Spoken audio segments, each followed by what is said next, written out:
Hello and welcome to the Smart Women in Business vlog and podcast. I'm your host, Jay Mackay from Jay Mackay Communications, marketing consultant and coach who works with women across the world to build the business of their dreams. Today, I'm talking to Virginia Baker Woolf, certified money coach at the Money Project and an international coaching federation accredited coach with more than 20 years coaching experience. Correct me if I got that completely wrong, Virginia. Welcome to the show. All right, all correct. So the question I always start with is, please tell me about your business journey and how you got to where you are right now. Okay, well, I had a senior education corporate position in a major educational organisation, and I was bored witless. And not only was I bored witless, but the organisation had a very negative culture.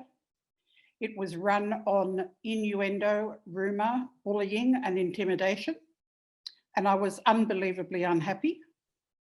But I had children in school and had a mortgage. So to shift out of that was not an easy thing.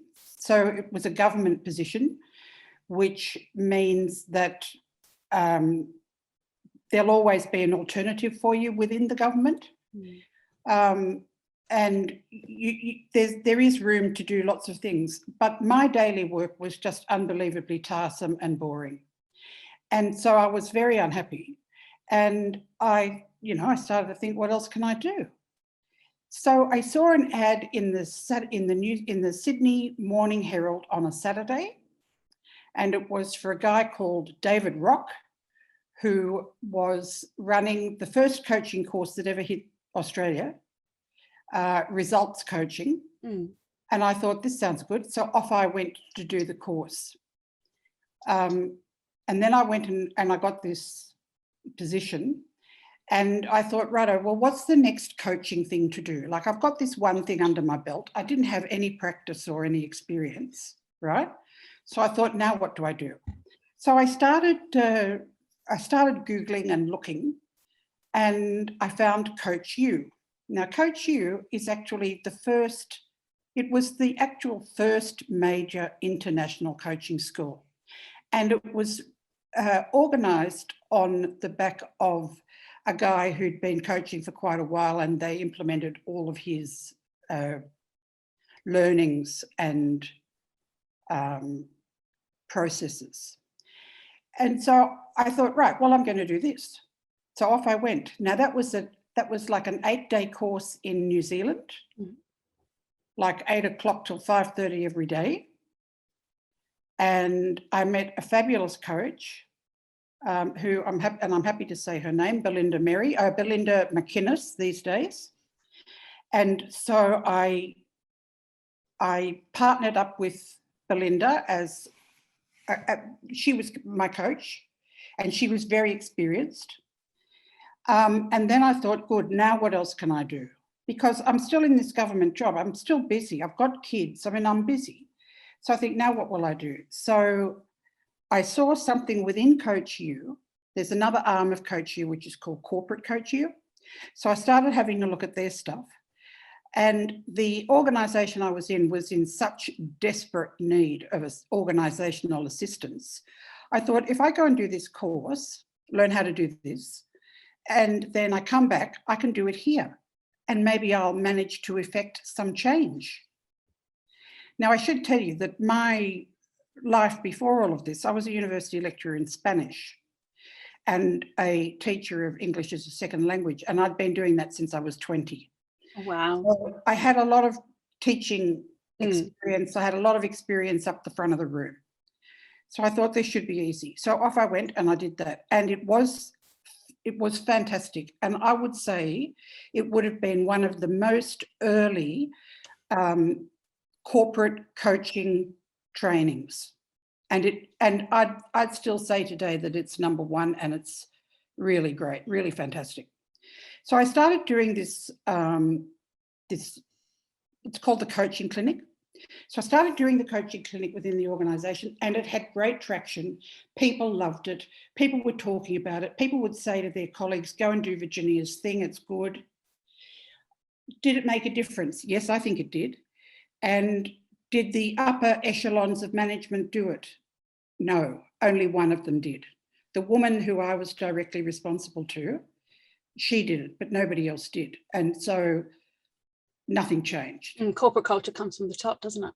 Yep, absolutely. And so then what happened was somebody else within this organisation, within the same overarching organisation, but a different system, asked me to come and, would I come and do it for them? And they'd pay me.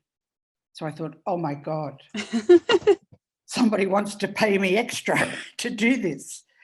I thought, yay, I'm doing this. So I went to the powers that be, because in a government, well, I don't know if it's the same in corporate, but in a government position, if you choose to go and do something else and be paid for it, that can be seen as double dipping, because you can organise your hours at your main job. You can take all sorts of leave. You can take, there's all sorts of leave you could take that you would be able to then go and do this course. But that then is seen as double dipping. You're being paid twice. So there's a way around it, and it's called a private practice agreement, where you sign some paperwork and you say that, this is my main job and I'm over here doing this. And it's a declaration of what you're doing. So I went to do that, and somebody in charge said, oh, no, you can't do that. I said, why not? Well, because you're employed here, you can't go and do that. I said, but I'm happy to do it. I'm happy to take leave without pay to do it. I'm not double dipping. And so this woman said, you have to write me a submission. Write me a submission as to why you should be allowed to do this. It's bizarre. So I just thought, listen, lady, you might be in charge here, but you're not in charge in my head. And so, no, I'm not writing any submission. So then my line manager said, well, you can't do this. If she doesn't agree, you can't do this. And I said, well, I'm going to do it. I don't care what she says. I don't care about paperwork and declarations. I'm going to do it. She said, well, you can't. You'd have to resign. So I said, yeah, good. Give me the paperwork. She said, are you serious? I said, I most certainly am serious. You give me the paperwork. So I signed it, and then they were all up in arms. See, nobody expects you to do that. No. So they were all up in arms about, I was resigning. So the woman who asked me to write the submission then said to me, Virginia, go off and do your thing. Take leave without pay. Take leave. Go and do what you like. And in 12 months, see where you are. Because you can't just throw in your job because you want to spend 2 days doing this. So I said, okay. And so, the first thing that happened was that within about a week to 10 days of not going into work every day, my husband said, you're so different. I'm happy. You are so different. I said, well, I'm doing something I love and I'm not bound by those bullies and morons. And the difference was palpable. So then I started taking the coaching really seriously. I did run the coaching clinic in other organisations. I also facilitated a room of up to 200 people. So I started doing facilitation and running the coaching clinic, before I left that organisation, I'd already offered my coaching services to the staff, that I wouldn't charge them. It was a professional learning and development activity. So I already had practice under my belt, and then I started practicing more. And so I left that organisation in 2005. It's 15 years. Wow. It only feels like yesterday. It took me a very long time to disengage from that organisation. My grandfather was actually the DDG, the Director General of that organisation in his time. And I've spent the last 15 years coaching. Wow. Yeah. And then I had some issues with money. I think everybody has issues with money. I had my issues with money. And I used to feel like it was like the same as me taking my car to the mechanic. Like I'd take my car to the mechanic and I'd say, it's making a funny noise. Where? When? What do you hear? Well, I don't know, it's making a funny noise. So I used to feel like a dumb blonde, no offense to blondes. I used to feel like a dumb blonde going to the mechanic. And in the end, I thought, this is not worthwhile because I feel like I'm being ripped off because I don't know what I'm talking about. So I'd get my husband. I have a very nice husband called Gordon. And so I said to Gordon, you have to take the car to the mechanic. Yeah, been there, done that. Honestly. So that feeling of being a complete dill, in about 2006, I figured out that's the way I was about money, a complete dill. And there are all sorts of issues that feed into women feeling like dills about money. I think that the great majority of women are affected by quite a number of them. The social constructs and societal systems that we have in place are still built for men, and I'm not beating up on men, this is just the history. They're still built for men, they're not built for women. I mean, things have improved, but they haven't improved enough. And I think that the money issue is the last bastion of dependency and basically being shut out. So I think that the money stuff is as important as the right to vote. It is just as important. And women need to step up.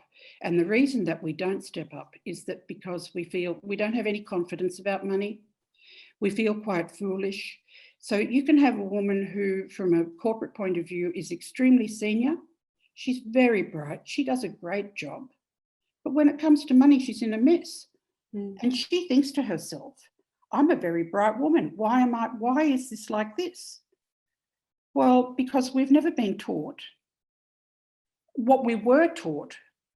I mean, I think little girls are not being taught this as much as I was, but I think they're still being taught this stuff. Yesterday I'm looking online because everybody's got sales on because of the lockdown. So I'm looking online to see, I've got a little niece that's just about to turn 12 months. So I'm looking at stuff to buy for her. And on the Iconic, I came across this pair of leggings that had a little tulle skirt. And you could get it for a 12-month-old. I thought, oh, yeah, I have to get that. But you see, where does that come from? That's still the princess thing. We are still the rescued thing. The rescue and the princess thing. So I think women are still being affected by that. I think it's one of the major problems that we have. And what goes hand in hand with that is the Prince Charming syndrome. So we're waiting to be rescued. And rescue doesn't necessarily have to come in the shape of a man. Rescue could be the lottery. You're hanging out for the lottery. There are various types of rescue. You're going to inherit some money from your parents, so you're waiting for that to happen. And we can end up waiting for Prince Charming and waiting for our parents to either make a nice handout or leave the planet so we get some of the stuff. And whilst we're waiting, we're not doing anything because it's like we put it all over in the corner of waiting and Prince Charming. So because of that and the background in gender education, we're still falling short. If you talk to women about the banks, the banking industry, women will still say that they go in feeling like a fool, like I did with the mechanic. We just remortgaged our house recently on the guidance of our financial advisor, which I organised in our household. Go me. And even though I did the paperwork and I was primary on the paperwork, my husband, he still comes first on all the paperwork. I'm like, why? Yeah. And it's those subtle things that are keeping us stuck. Yeah. Yeah. Well, when we did some financial stuff with a financial planner, now this financial planner has been voted AMP's best planner, and she now runs her own organisation. And when we were doing financial paperwork with her, mine, I kept my name because I didn't think I didn't see any reason. I mean, I'm often ahead of the game. I'm a yellow canary. I do stuff before other people catch on. So Gordon and I have been married for a very long time. And way back then, I thought, I'm not giving up my name. Why should I give up my name? So I didn't. And then we went to Bali when my kids were like 8 and 10. And I was concerned about an Indonesian immigration officer saying, but you don't have the same name. You can't be the same as them. So I thought, I'm not going to run into any problems with my children. So I'll just chuck Woolf on the end. Mm. Now, since I did that, like I only did it as a very practical thing for my children's safety. But since then, I've become quite attached to this name. And I get a lot of comments on it. And it's a bit of a marketing tool. So when we did all this paperwork with the financial planner, they kept sending me back stuff to sign with Virginia Woolf.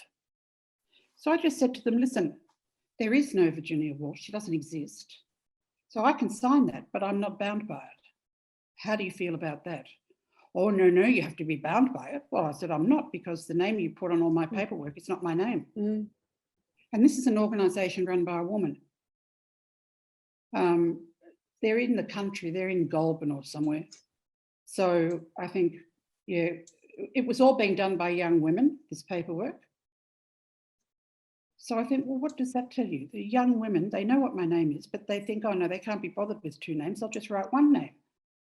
So we're stuck in all sorts of, stuff. Then there are the myths about money that we grow up with. People with money are evil.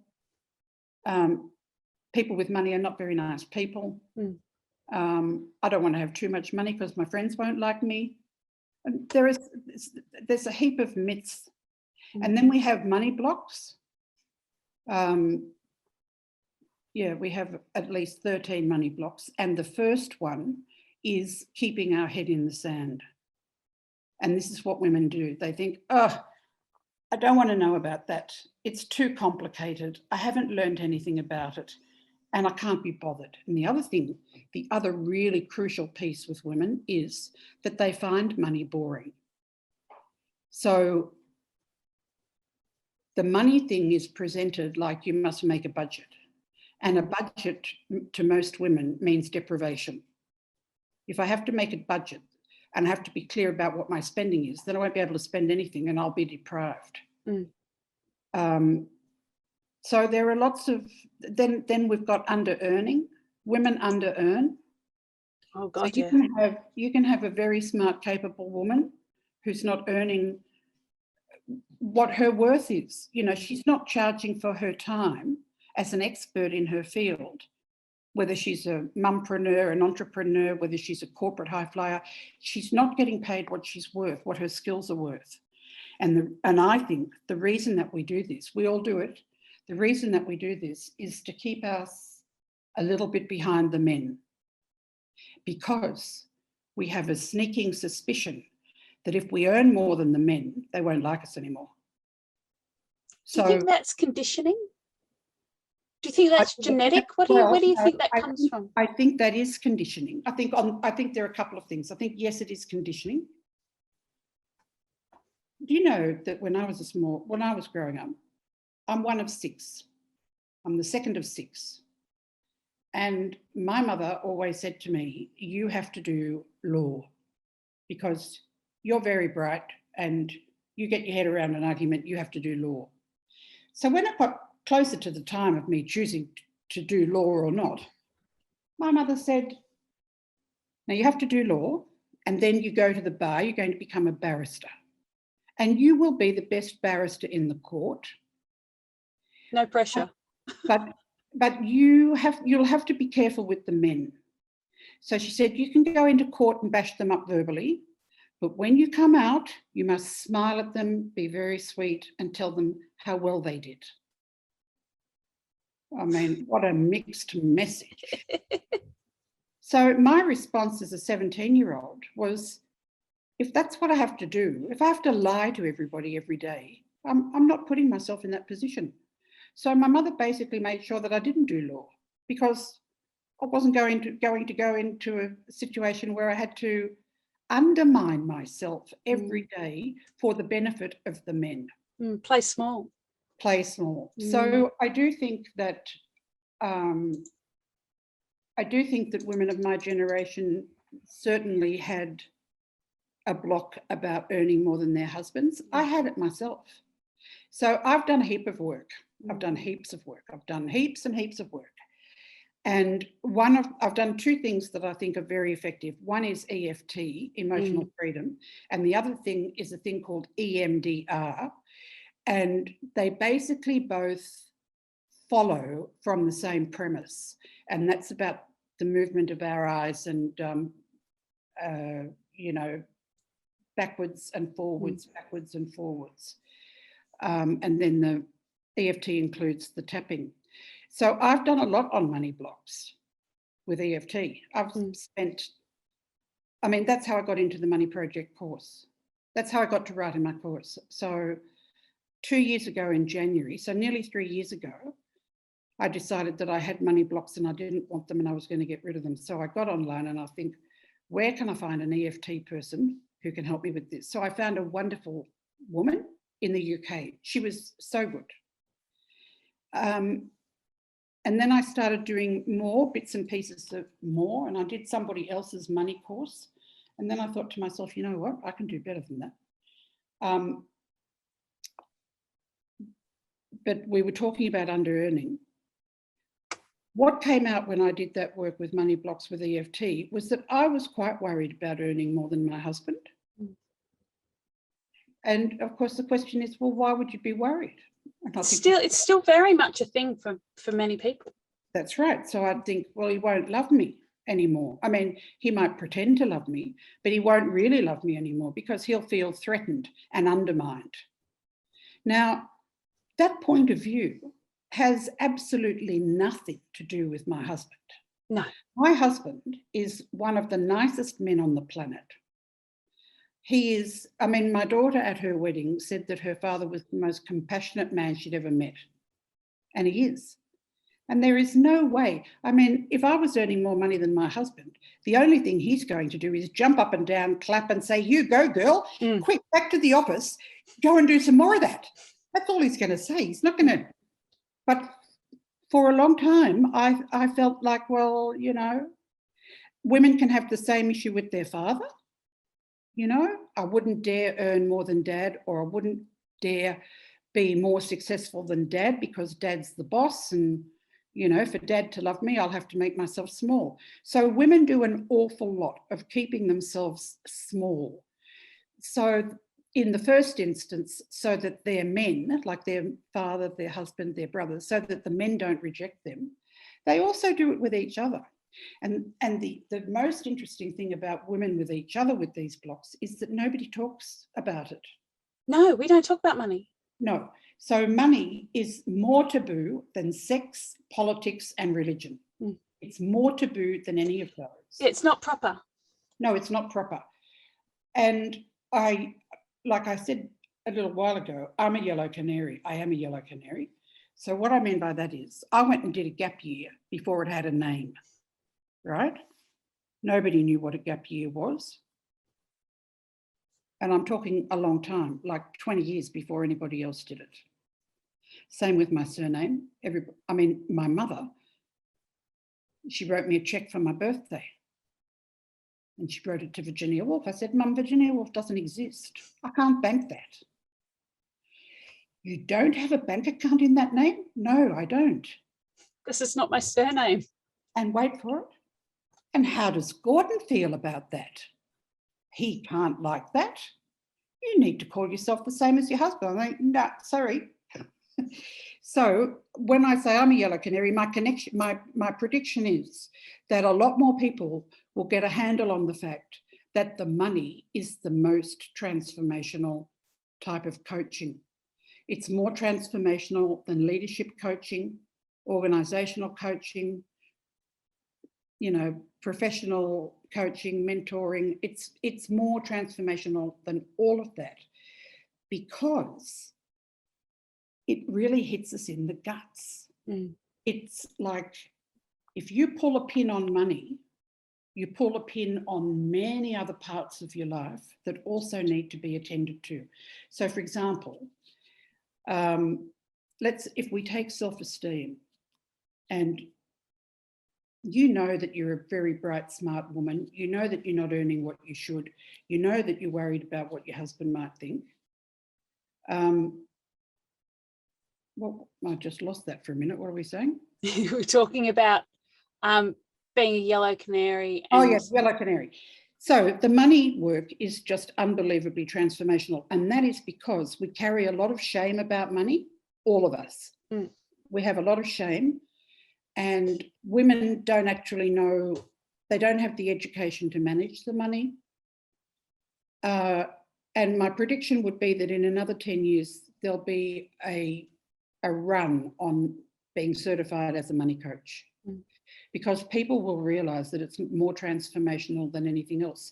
So going back to self-esteem, if you're doing money coaching, the issue of self-esteem is a big one, because self-esteem has to do with imposter syndrome.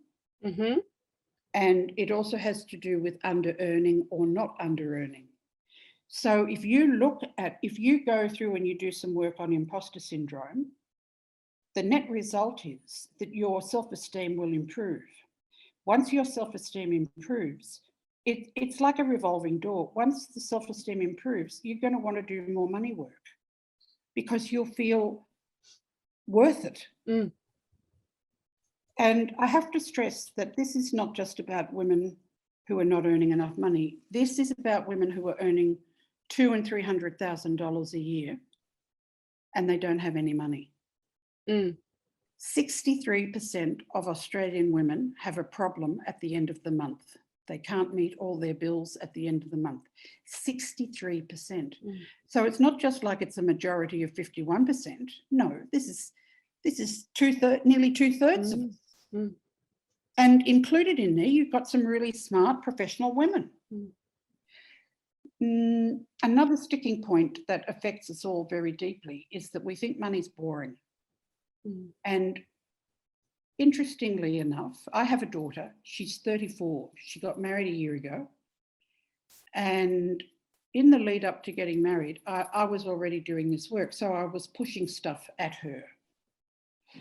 Scott Pape, the barefooting stuff. So I'm saying, listen, you need to do some reading. You need to sort of set yourself up. And we were working with the financial planner. So I said to the financial planner, what does Claudia need to do? And, does she need to have work insurance, like income insurance, blah, blah, blah. So Claudia went along and she saw the financial planner. And then I'd be throwing books at her. And in the first instance, she said to me, I'm not doing that. I said, why not? It's boring, Mum. It's boring. Why would I want to do that? So my response was, she loves going away. She loves taking an Airbnb. She loves traveling. And she now has a husband who doesn't want to spend as much as she does on it. So I said, you know how you like to go away for the weekend and pay for, 5-star accommodation? You look after your money, you'll be able to do that. And where are we up to now with Miss Woolf? She's having, they're doing date nights, money date nights, like Barefoot Investor suggests. They're doing date nights, and they now have an automatic savings plan that goes directly out of their incomes. And so she has actually done a complete 360, even though at the beginning she said, I'm not doing that, it's too boring. Now, lots of women feel like that. I certainly felt like that. I'm not doing money, it's boring. I don't want a spreadsheet. I don't want a spreadsheet. I don't like Excel, and I'm not going to sit here for an hour trying to figure it out. And a budget. What do we need a budget for? Now, I would say that those same thoughts are echoed by the majority of women. And in fact, what we need to do is flip it. And if we flip it and we say, what's the purpose of managing the money? What is the purpose? Well, the purpose is that so you can go on your next trip to Santiago, Chile. That's the purpose of your budget. What else is the purpose of your budget? You want to send your kids to the best school. I don't know in Melbourne, but in Sydney, you want to send your kid to the best school. That's going to cost you $20,000 to $25,000 a year per kid. After tax. Yeah. So if you want to do that, if that's what you want for your kids, you're going to have to start managing the money. So we need to flip it from boring to freedom and possibility. And I think that money does symbolise freedom for so many people. And that's why we go into business for ourselves, because we go, I'm going to earn all this money and it's going to be great. And then we get into business and we have all those business problems, cash flow, you know, all those long, like invoice payment, you know, terms and all of that stuff that comes up. And then you go, oh, now I've just translated my personal money problems into my business money problems. And now I've got two areas of my life where I'm stressed about money. That is 100% right. And I'm just in the process of writing a new course. Well, I'm nearly, I'm 90% done. And there are 4 modules. And one of the modules is called Let Go of Money Stress. And the first thing it says we make 3 major mistakes. And the first major mistake is we run our business finances the way we run our personal finances. And not only that, it all comes out of one account. We run our business on the same account as our personal. How does anybody then, it's a lot of work then to turn around and count up your receipts and for your taxation and for your ABN, your GST payments. You have to go through one account and it's so messy. It's just very messy. Why wouldn't you have a business account and then it's all there on your statement where you spent the money? And it's all connected to your invoicing system. That's right. But the reality is we don't do it, or a lot of women don't do that. So a lot of women are very, very capable and they have great expertise. And so they go off into their own business because they can earn a whole lot more money and they don't have any nasty person breathing down their neck. And they don't have to stay at work on Friday till 5 o'clock so that the boss doesn't think they're slinking off anywhere. Whereas they're more likely to work at home at 8 o'clock to 10 o'clock at night. It's just more convenient. Yeah, but so because of those issues about freedom, people breathing down the neck and the money, we go off into our own business, but then we have the same attitude to the money as we had all along to the personal. And the other thing is that women don't seek advice. Anyway, this course I'm doing, I decided that letting go of money stress, I was going to have to actually talk about the account system because that creates a whole load of stress. So if you want to improve your money mindset and bring in more money, however you do that, if you're going to then sabotage everything because of your previous habits and lack of education, then the money mindset thing stuff, it's not going to work. So I had a little toss up. Do I want to include this? Why would I include this? And I came to the conclusion, yes, I would include this. And there's a little bit on outsourcing. And I think, do you want to include that? And I think, yeah, because if they're smart, they've got a VA. But then how do you do that? So I decided that I had to do the let go of money stress in with the money mindset because it's the key sabotage. I remember being scared of sending invoices. Yeah. And I've been in business now 12 years, but thinking, what if they don't value my work? And it's like, they've already received it. They're happy with it. But yet you feel scared about sending the invoice because you undervalue yourself. That's right. And it's chronic across so many industries. Absolutely chronic. And the other thing is that women don't look. There's a very simple equation on how you come to your hourly rate. So people decide, well, let's just take coaching. People decide they're going to charge a minimum of 160 an and hour, then, people, yeah, an hour. an hour, and then maybe they'll go up to 200, and they think, gee whiz, $200 an hour. And when I was in the corporate field, I was earning like less than half of that. So this is fantastic. But what they haven't taken into account is that how many hours are they working? What is the annual income that they want? They then need to divide that by the number of months they want to work. Then they have to divide that figure by the number of hours in a month, hours in a week, and then multiply it out. But even then, they still have not taken into account the fact that they're paying for a professional membership. They're paying for insurances. If they're running a home office, that's also a tax deduction expense. So there are all these other costs. Then you've got learning and development. Subscriptions. So you've got a whole list, your own professional development. Because if you have a professional membership, it's highly likely that they require some professional development, however many hours over 1 year or 3 years. Yeah. So you have to pay for that again. So that hourly rate, let's say that we've got our hourly rate for the income that we want and we're all set. But the reality is we have to actually add up the cost of all those essential incidentals. And tax and GST. And the tax and the GST. And then we need to divide that by the number of hours. And super. And super payments. Yes. And those are all costs. So your hourly rate is really not $200. It's more like $350. And I used to think, how can coaches charge this sort of money, $350? And then going through this exercise of doing a workaround, an equation, I'm not in the least bit surprised that people charge that. They're not charging that because they're rip-off merchants. They're charging that because it's costing them $100 an hour to run their thing. So they've got to charge enough. The other thing that we do in line with that is that we do freebies. I mean, by that I mean, well, like coaching, you do free coaching.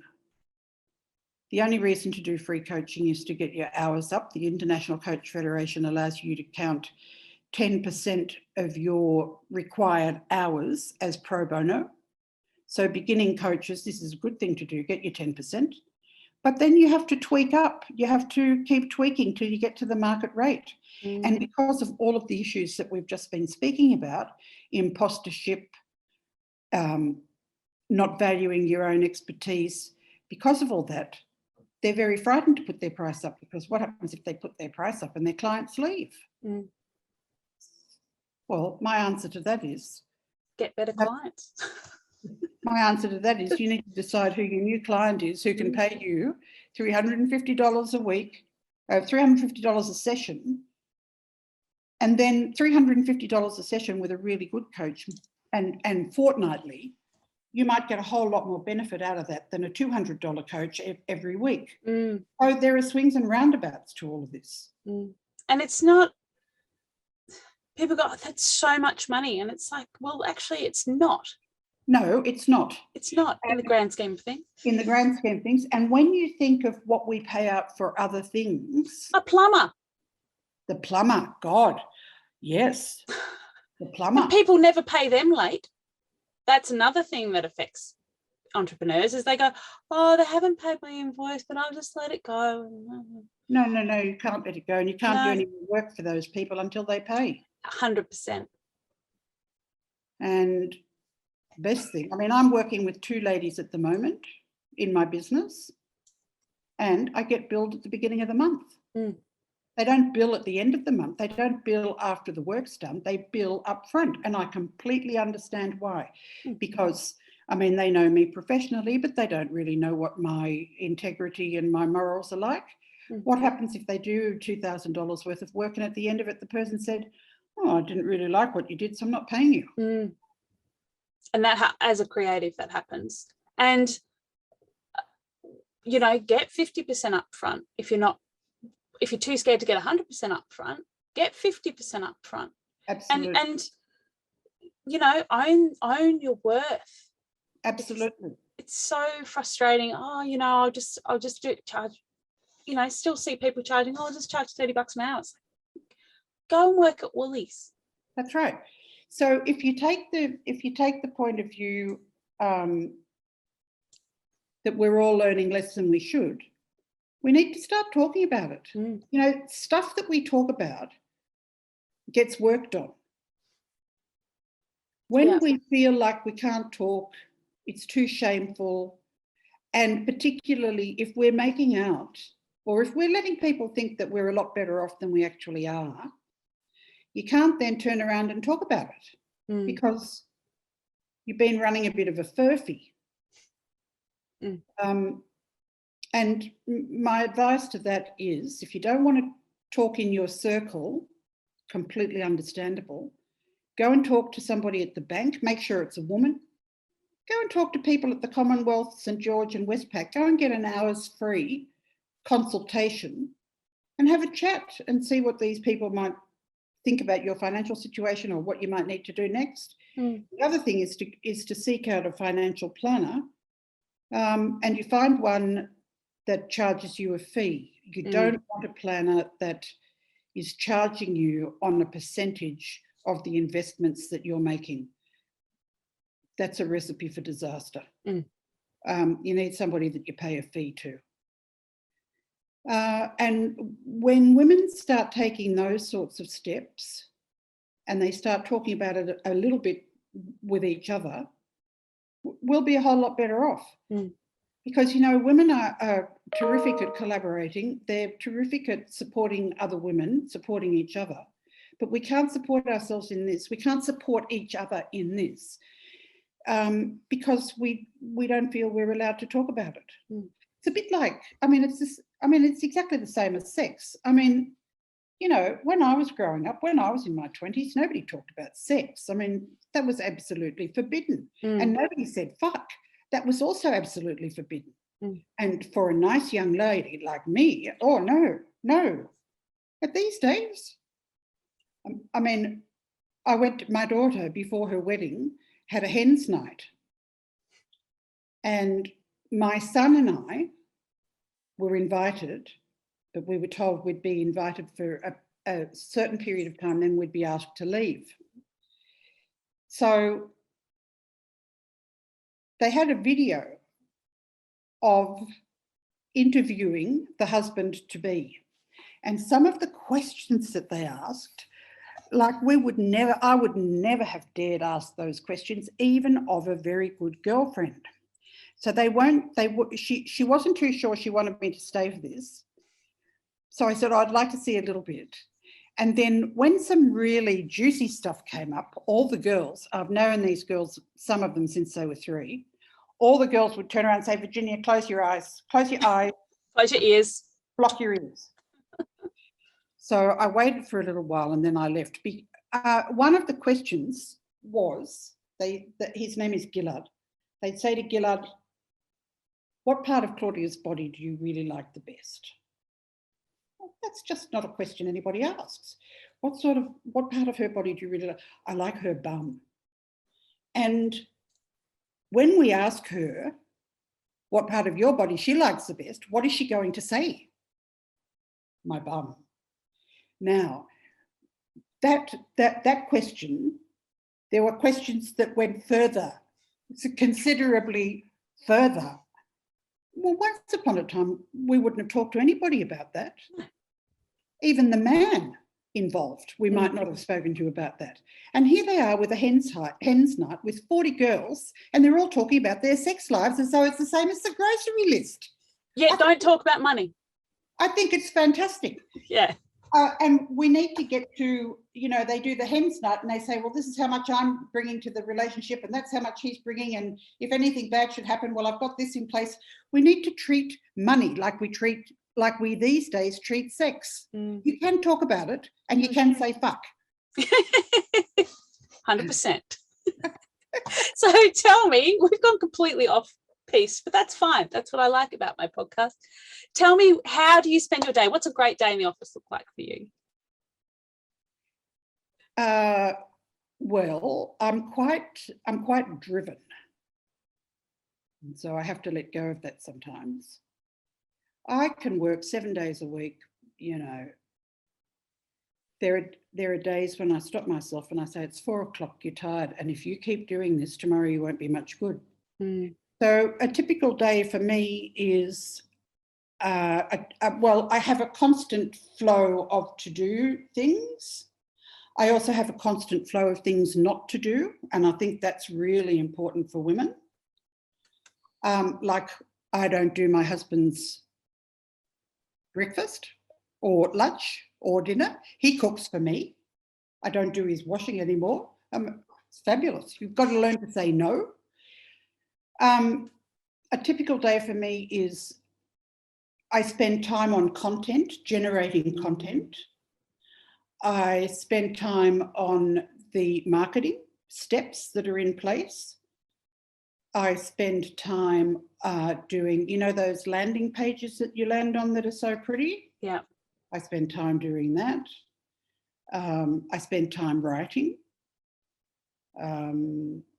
The best part of the work is coaching people. I love coaching. Me I love too. coaching. And I love it when people say they really got something, you know, they're really getting stuff. Things have changed. Like there's a person that I've been coaching now, would be coming up for 16 years. Wow. So Now one of your first. Yeah. So from 2005 to now. Yeah. Now she's not coaching all the time. She's not coaching at the moment. But she'll come back to me and say, this is what's happened. I need some coaching. And so how many sessions do you think it'll be? And what are you going to charge me? And blah, blah, blah. Now, I think she's left 2 jobs because of that coaching. The job where she was first, when I first started with her, with the work that came out of the coaching, she decided that she couldn't be there anymore. So she went and got a new job.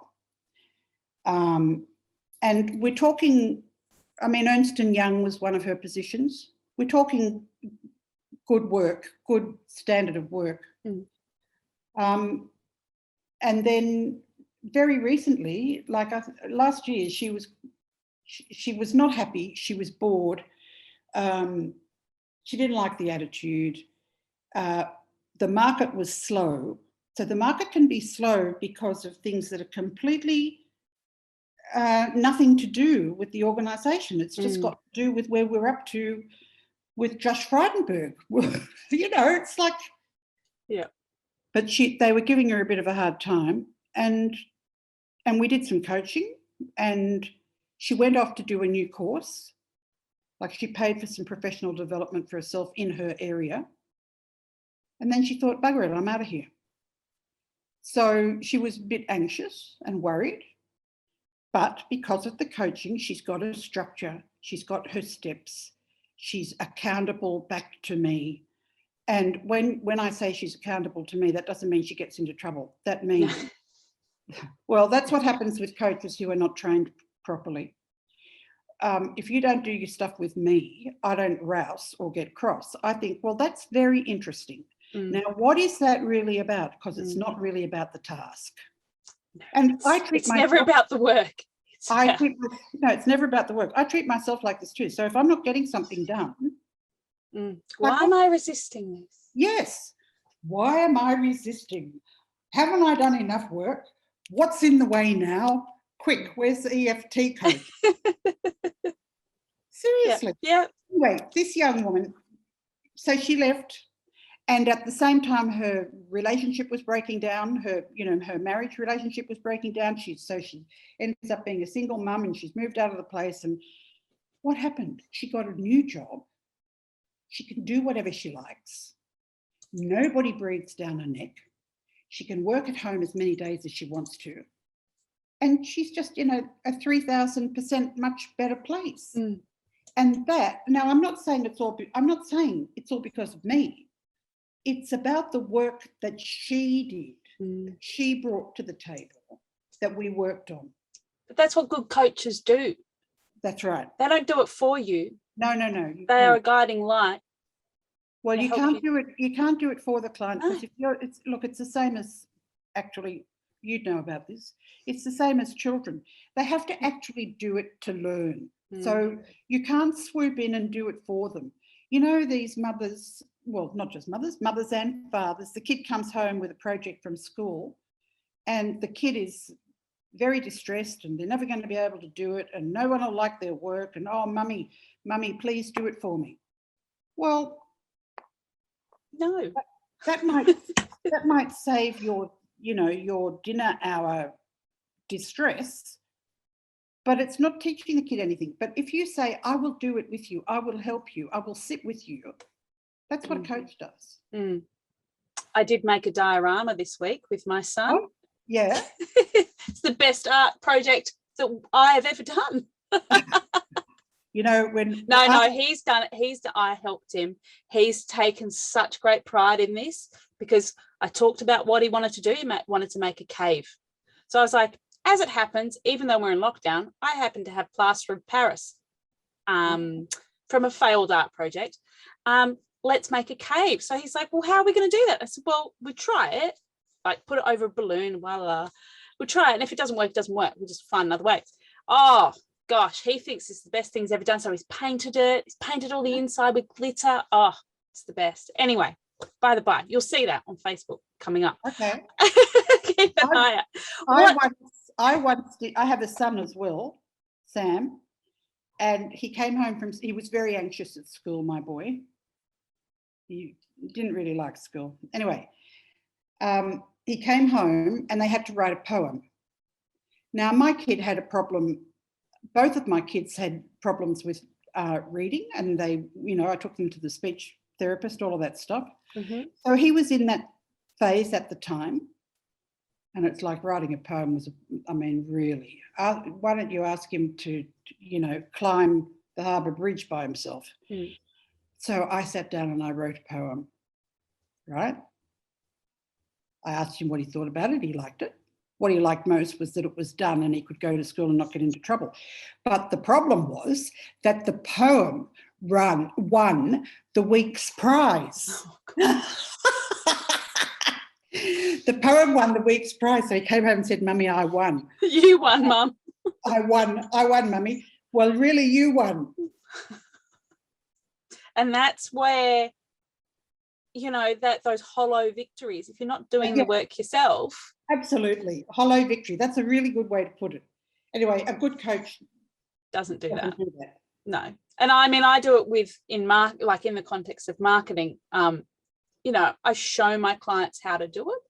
I help them, I critique them, and then I push the little birds out of the nest and they go off and they fly by themselves and I get messages going, I can do this. And I go, yeah, it was in you all along. You just needed someone to show you. I'm currently working with a marketer. She's excellent. And she does things like, I say, I can't do this. Could you do this?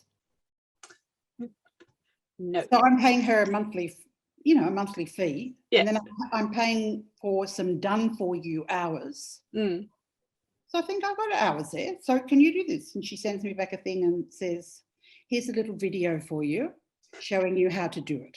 That's exactly what I do with my clients. Yeah, I'll show you how. Yeah. Yeah. I love it. And then I see them do it. And I'm like, yes. Last month she spent 2 hours putting emails up on the email automation thing. And I thought, that's ridiculous. And I thought, I did out what she's charging me per hour for those done for you hours. And I think you've just spent this much money on 4 or however many it is, 4 or 6 emails to put them in active campaign. I think you better learn how to do that. So I said to her, how do I do it? So what does she do? She does a little video. The videos are like 4 minutes. On Loom. I love it. And she does this quite a lot. She pushes back and says, no, you do it. You let me know. I think, yeah, okay. That's how I teach my clients how to build maintain their websites. They go, can you teach me how? I go, okay, you get to a point where you want to change something and I'll do a video. And they go, oh, it's really scary, but you're just learning one small thing at a time. So it's not that overwhelm of I've got to learn how to build a website. It's really fun. So what are your favorite, apart from your marketing person, favorite tools that you use in your business, like software? Or... So I use lead pages Mm. to do things like landing pages, you know, those pretty sales things you see people do. I use lead pages for that. I was signed up with another one, Infusionsoft. Yeah, that's bigger than Ben-Hur, Infusionsoft. That's bigger than Ben-Hur. Mm. I could not, you know, I couldn't figure out how to do it. And so and it's more expensive. Mm. And so the question became, can I do this thing on lead pages? Well, you know, it's very good for your brain to keep learning new things. Anyway, I decided that lead pages had enough templates, and I can now work lead pages like pretty well on my head with my eyes closed. And it's just as good as the other thing, and it's much easier to manage, and it's much easier to learn. So I'm hooked on lead pages. I use Shutterstock for images. Me too. And I do I paid a yearly fee, and I think I get 10 images for something like $29 a month. Then there's Canva. Oh, how good is Canva? Canva is like the best thing since sliced bread. I'm completely addicted. Even as a designer, I use Canva because it's just so easy. Well, I was about to say, I'm an artist. I'm an abstract artist. You are. You do beautiful art. Well, sitting doing Canvas sometimes is like I'm playing with a paintbrush. I have a good time. So Canva is very good. What else do I use? I use ActiveCampaign for email automation. I used another one previous to that. I used MailerLite. I find ActiveCampaign, I think I pay something like $9. I pay something, but it's like $9 or $10 a month. Yeah, ActiveCampaign is amazing. It's my favorite of all of them. ActiveCampaign, I've discovered, is also quite easy to work. What else? I have a WordPress website. Yeah. And I have embedded in that, I have a subdomain where my courses sit, but it's all done on WordPress and a learning management system called LearnDash. Yep. I think you can do more with LearnDash than you can with some of the others, although LearnDash might be, I don't think it is actually more complicated. I've just figured out I can only get to so far, but anyway, in the meantime, I outsource. I have VAs, and the trick with VAs is discovering what their real skill level is. So I have a young lady in the Philippines who does, you know, she does great stuff, you know, copy and paste. Like if I want to put a booklet, an ebook into Canva, it's a waste of my time to sit there for an hour or two copying and pasting. So I give it to my VA, and that's a much better use of my time and money. What else do I use? I use a thing called ScreenFlow, but I'm not very proficient with that yet. I use Loom. I love Loom. I think that's about all. That's about all your favourite tools? Yeah, then we've got Facebook and Instagram. Social media. Where would we be without social? It's just, I've had some time like not on social in terms of my actual life lately, just for business. I don't know, socials, because we're all in lockdown. I don't know, social's not somewhere I want to dwell at the moment. I don't feel. Right. It's not I don't know. I see it at the moment as more of a tool. But anyway, coming to that, how do you maintain your sense of community while working essentially alone? That's a very good question. When I left that organisation and I started working on my own, I did feel quite lonely. And that is a major issue for women who've gone into their side hustle, for women who've become entrepreneurs, and they were in an organisation, and for the reasons we already spoke about, they've decided to go out on their own. And that can mean that they're on their own and it's actually quite lonely, and there's nobody to kick ideas around with. Yeah, that's the one thing I miss. So what I do is Jane, my marketing person, I have a couple of coaching calls with Jane a month. Then I've got Eva, my social media copywriting lady, and so I'm in contact with her as well.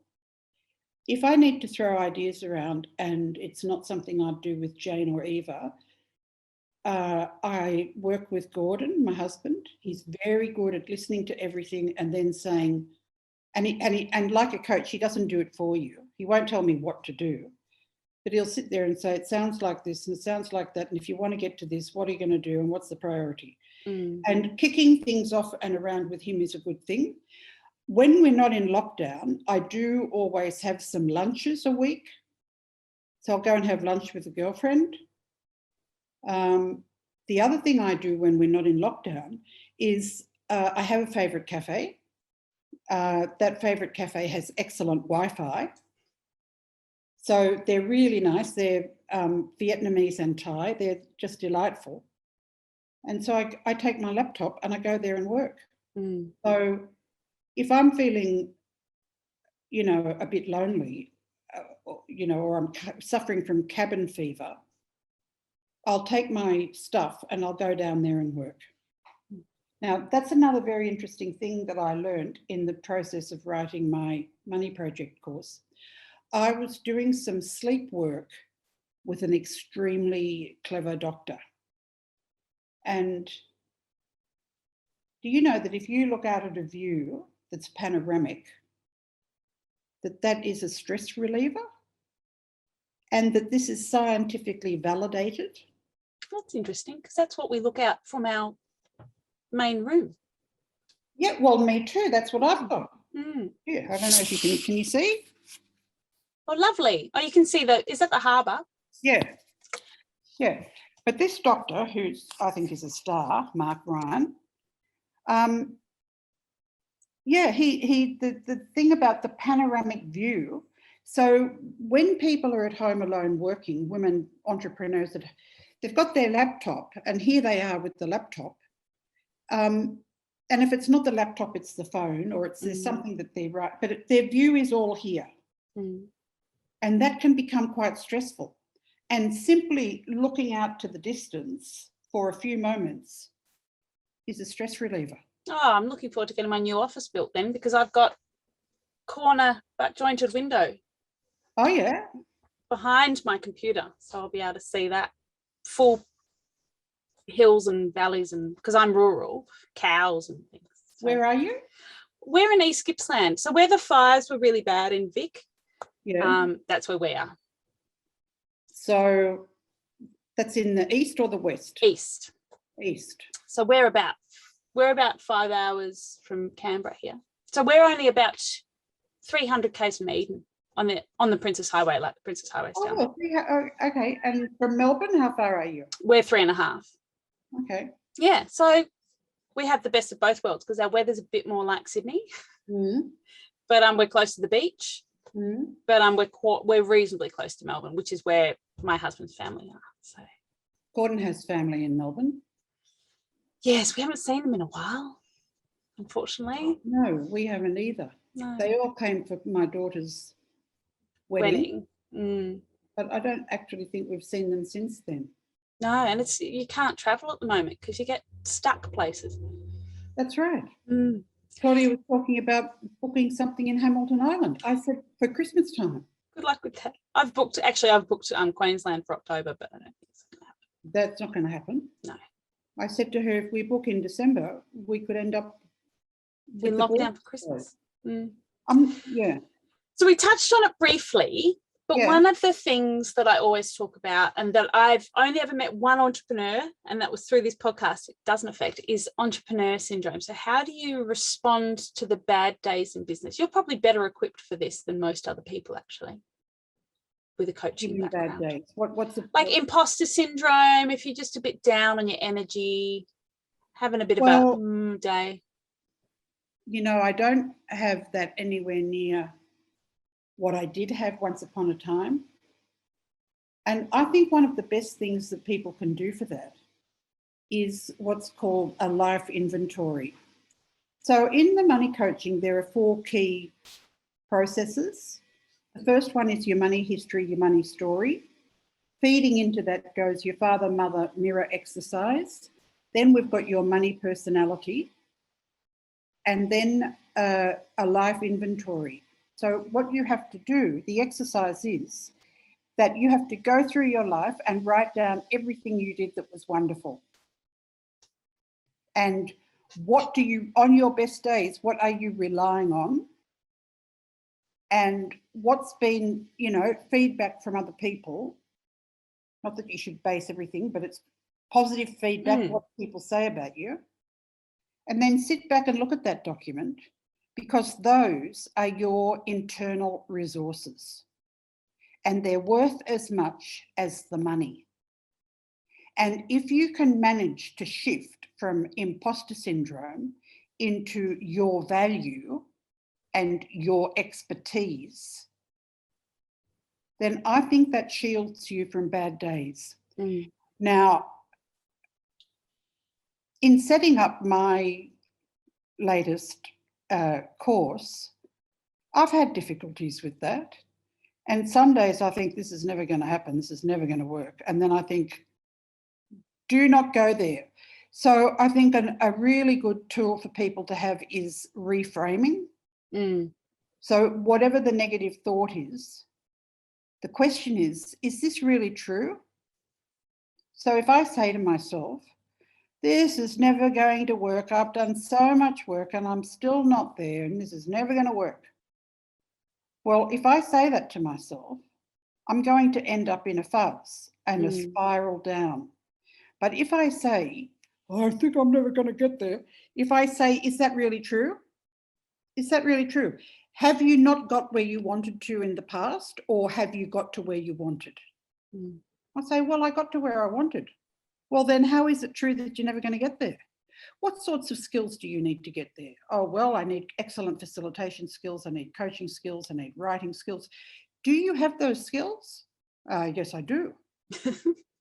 And at what level are they? Oh, they're pretty good. They're a 9. Then what are you worried about?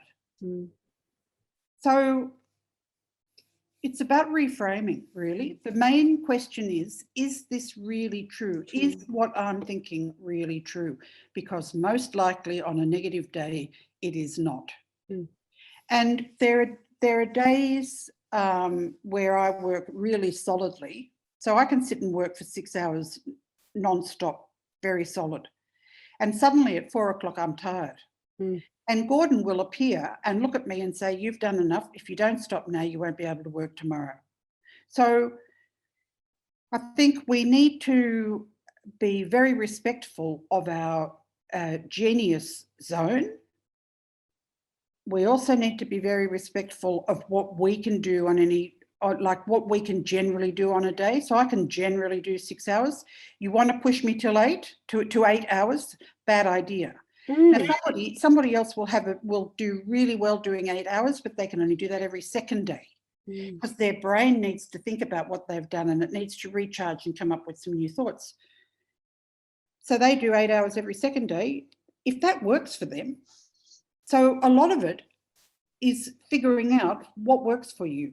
And knowing yourself, and that comes with business maturity to a point, because we come out and we've had this day job and we've worked 9 hours a day, whatever, and gone, all right, that's what I'm going to do.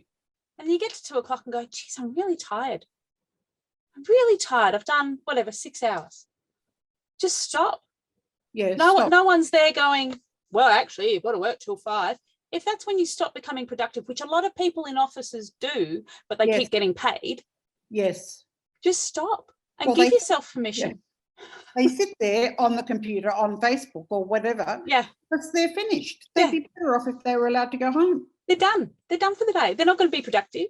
No, they would have better health and well-being and mental health, including and physical health, and be more productive if they just went home. That's right. That's why trust in organisations is so unbelievably important. Mm. You can have faith and trust in your people that they're going to do the work. You don't have to stand over them. No. You don't have to whip them. If you can have trust and faith, then, I mean, I did, as well as the coaching clinic, I did leadership coaching for many years. And if you can have faith and trust in your people, they know that and they feel respected by that. You'll get double the product. And valued. People feel valued because you're, you know what the main thing is? Partnering with them. Yeah. The main thing in organisations, the main thing that people say is that they're not valued. Mm. That's what people say. They're not valued. And not being valued is more important to them than their income. Yeah. So they'd be happy to have a little bit less income, but to have some respect. Mm. You know? We've all had jobs like that. We have all had jobs like that, yes. So what is your why? What keeps you motivated through everything that you do? Well, my why at the moment, after all of the training and research and reading I've done, my why at the moment is helping women become financially literate. Mm. But I'm not pretending I'm not a financial planner, so that's not my job. But my job is that they have the confidence and the self-esteem to ask for help, to go to the bank and to talk to people and just start talking. They can go to a tax agent, the bank, a financial planner, just start talking. Do you know that when women, I would like to see, my main why is I would like to see more money in the hands of women. Mm. And that has a lot of spin-offs. So in a situation, for example, of domestic abuse, domestic violence, if that woman had more money in her hand, she could much more easily get up and leave. Mm. While ever she doesn't have money and she's got little kids that need to be fed, what is she supposed to do? Mm. So that's a key point. The other thing is when there's more money in the hands of women, women do more collaborative, creative projects with each other than men do. So if you are a bunch of women doing collaborative community work, you will get results that the men couldn't even conceive of. Mm. So for the well-being of the planet, we need more money in the hands of women, because women need to be able to stand up on their own feet, be independent, and be able to care for themselves. They need their money in their hand. And we need to teach young women to get financially literate. Mm. So, I mean, my daughter's just finished her PhD. She is a very bright cookie. She has 3 degrees. She's written 3 theses. She's unbelievably bright. And as I already said, when I suggested to her to have a look at Scott Pape, the Barefoot Investor, oh, why would I do that? Now, if that girl who's so clever is saying that, what's happening to the young 19-year-old who's had a baby on her own, who had to leave school, who doesn't have the education that my daughter has, and she may well come from quite a low socioeconomic group? What hope does she have if she can't get herself educated and get some money into her hands? Mm. That child is going to be a whole lot better off if their mother has a little bit of money to manage with. Yeah. So from the point of view of health and well-being of women and children, this is the same as voting rights. I agree, 100%. I actually got my daughter, who was 8 at the time, to read Barefoot Investor for Families. Oh, yes. Because I honestly said, oh, that's really boring, I don't want to read it. And so there you go. I got her to read it for me. So hopefully with the exposure and the bringing up of women collectively into financial literacy, we then set up all the other generations, because women have not had power over their own money until very recently. A friend of mine in the 80s had to have her dad had passed away. I had that. Co-sign her mortgage. Yeah. I had to, in the 80s, I wanted a car. I had a good job. She's like, I was earning And I had to get my stepfather to come with me to co-sign for me for the bank to give me a car loan. And that was only one generation, like it's not even really one generation ago, really. Like not very long ago. No, it's madness. And if you go back to the 60s, women weren't allowed to have things like credit cards. No. They could only have what their husband signed over. And if you had no father or husband to sign over, you're financially isolated. You're up the creek. Yeah. And that has been the life of women for all time. That's right. Western society. Recently, in the last few months, there's been an article about this very subject, the money taboo for women, in a magazine called Mind Food. Mm. And there was an article also in the Sydney Morning Herald on a Saturday. They also did an article on the fact that there's this huge taboo, nobody talks about it, and women are left way behind. Mm. So it is starting to be talked about. Mm. Mm. It's starting to change. It's starting to change. And the talking comes first. And, you know, hopefully my daughter's generation, they all manage to change it. Yeah. So what are your then top tips for women across the world?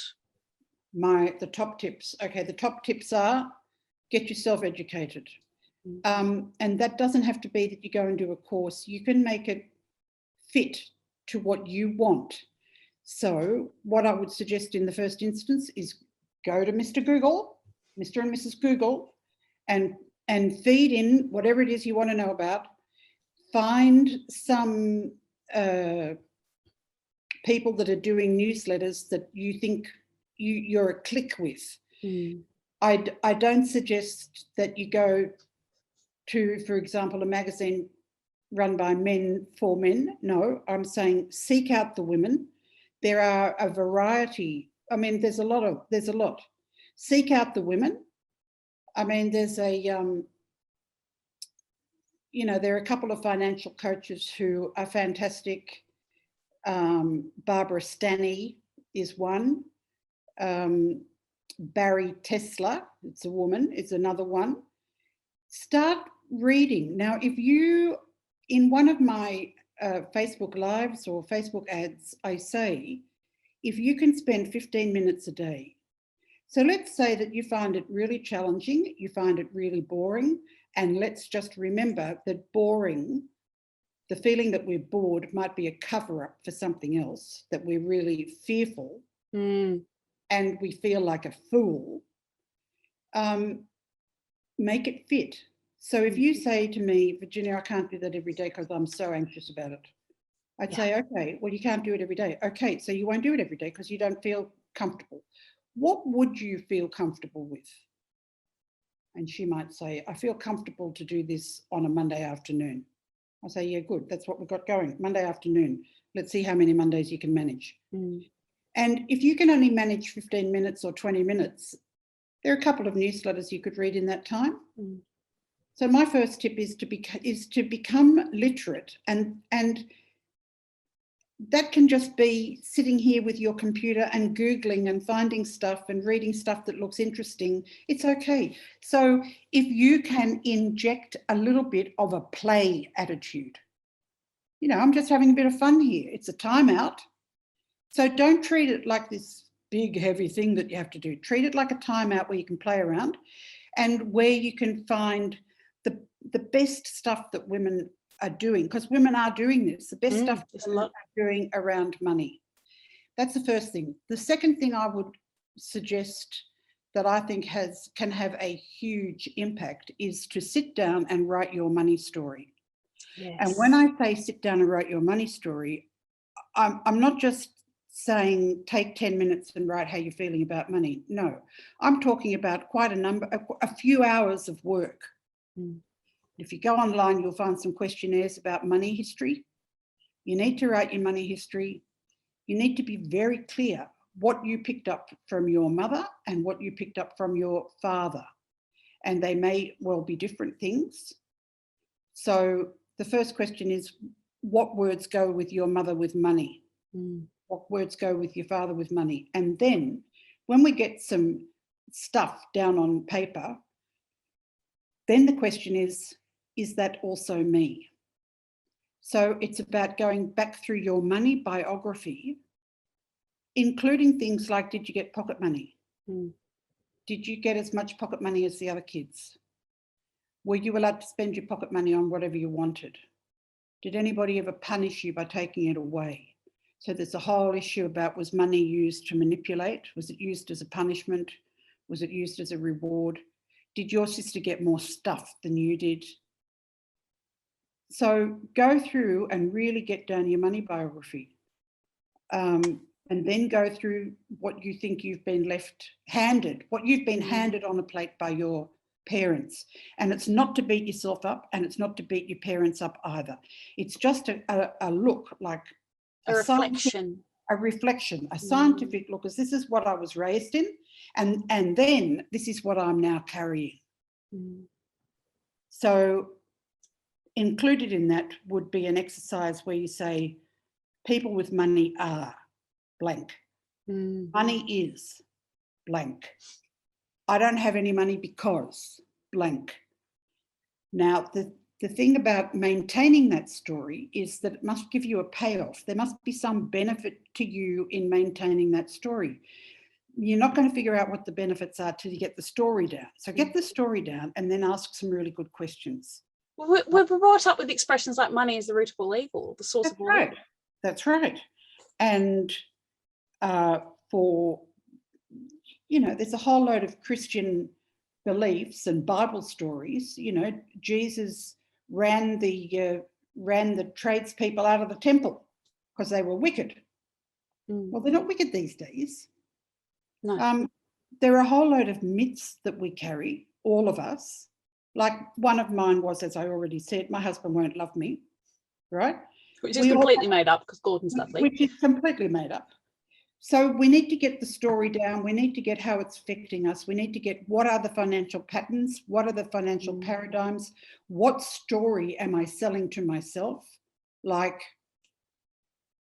oh, I love my job, but I can never find a job where they pay me enough money. I just don't have a job where they pay me enough money. Well, what's the benefit of that? The benefit of that may be that you're not prepared to put yourself out there with a little bit of risk. You have the expertise, but you don't dare put yourself out there. And that's what's really sitting at the bottom of, oh, well, I have a good job, I love it, but they don't pay me very well, but I do love my job. Well, why can't you get paid properly? And until you put awareness around that and actually sit down and think about it, you don't realise that you're in that pattern or in that habit. That's right. You have to ask yourself some really good questions. And don't just skim over it. And don't skim over it. You need to go into the stories. Like, I have a story about my grandmother. My grandmother had one child, my mother, and she was a very interesting character.